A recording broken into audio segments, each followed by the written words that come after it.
kasama siyang jack and high range. So ito yung belt na pinalitan natin, baka pwede pang magamit extra. Okay, may kasama ring sealant, halimbawa ma-flat. Ito dito, panglagay ng hangin. Okay, tumapad siya. Yan, jack, tie wrench, tsaka riser. Yung riser niya. So lahat ng seats, captain seats, so pwede i-fold.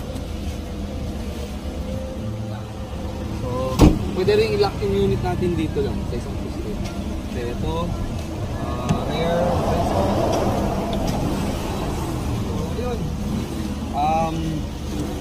dadali na natin ang unit to Zamboanga para matest ang makina niya and para malaman natin kung gaano ba talaga katibay ang isang Suzuki Stingray. So maraming salamat mga sir. Hopefully kung gusto nyo mag-order, tingnan nyo lang yung number sa baba. Yan, pwede nyo tawagan yan or PM lang po. Maraming salamat. Sir Tan Sir Plus, thank you.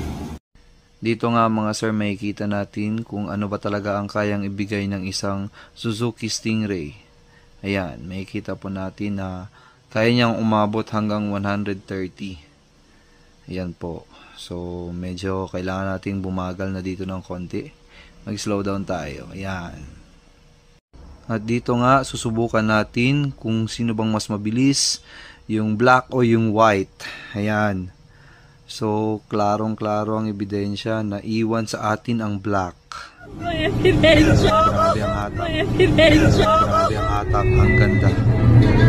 Okay, mga sir. Away na tayo ng Zamboanga. Sobrang ganda ng unit na to. As in, ang ganda ng hatak, ang ganda ng takbo. Tapos sobrang tipid. Nakakadalawang bar pa lang. Sobra. Wala akong masabi. Ang ganda. Ayun nga mga sir, subok na subok talaga ang Suzuki Stingray sa long ride. Hey mga sir, going tayo ngayon kay Ma'am Sarah tsaka kay Sir para i-deliver na natin yung unit na made to order Suzuki Stingray. Ayun. So ito, dala-dala natin. Ayan.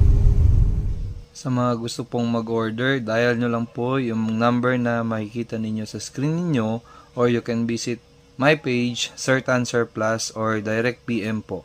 Salamat po. Thank you so much. Sir Tan Sir Plus.